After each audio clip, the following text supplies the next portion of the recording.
Dewitt Mack, I'm the Mandan High School head baseball coach. Welcome in today, Dewitt. We've been at this. You've been at almost all the things that I've done up here. You've done the labs at the fields and the labs at the courts and the classroom stuff, and you've done some of the video stuff during the summer. Yep. But you've also been a coach for a minute. A few years. How has that worked out? How is there still anything for you to learn? Is there still anything for you to refine? Yeah. What I find myself doing now is analyzing my practices to see, are my practices effective? Am I teaching what I need to be teaching as we're going through practices? And are we making it game-like? Baseball, I struggle a lot with batting practice. And it seems to be that it's a monotonous event, that it's a necessary evil, but it doesn't relate a lot to game-like situations. And so when you say game-like, I want to make sure that I'm understanding here. Do you mean we're creating a game in practice, or do you mean practice, training, is more like the competition game of baseball? Which game-like do you mean there? Both, but more like competition, more like what it's going to be like in a game-like situation. My practices typically were, kid would get a step in the batting cage, he would take 6, 8, 10 cuts, hop out. Rarely does that happen in a game. You maybe see 3, 4, 5 pitches and you're done. And so I've modified my batting practice to more resemble what it's going to be like in a game.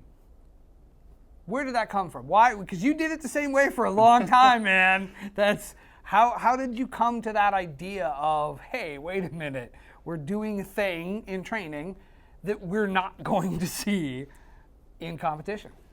Well, in sitting in your sessions and listening to the psychology of sports, there was a lot of input in terms of let's make it more like competition, make it more like a game-like situation.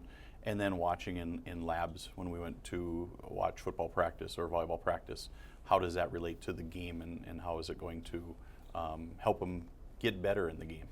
And looking at my own practices, I realized we weren't getting any better. We were getting lots of cuts in, but we weren't getting better because of it. And our decision making wasn't game-like. And so when it came time for a game, my students were hesitating, or my players were hesitating.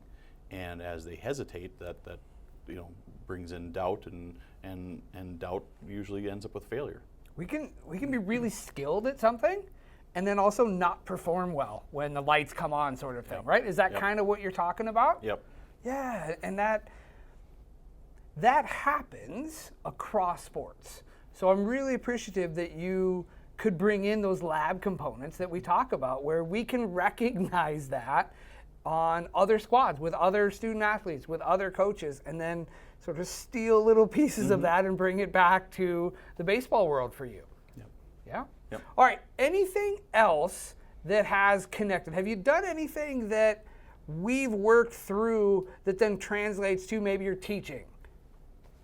Well, what I find myself doing in the classroom is when I'm asking the students for understanding, I ask them, do you understand, and then say yes, and I realize that I was emulating what you were doing when we were in the classroom, and so I catch myself doing that quite a bit now. And that little voice comes up that isn't always positive, and that's okay. I will own that all the time. But how important do you find that then in the classroom with your students? Oh, very important. I want them to I want to ensure that they understand what we're talking about, and make sure that I was clear with them. And by me asking them for do you understand, is there clarification, it does increase our dialogue. Yeah, and just to connect that part back to sport, one of the big hiccups we can have as a coach is that we'll say a thing or teach a thing, right?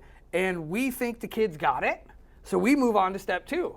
But if the kid didn't get it at step 1, well, now we're at 2 and they're at 1, and that happens again, and now we're at 3 and they're at 1, and we get this divergent path pretty quickly.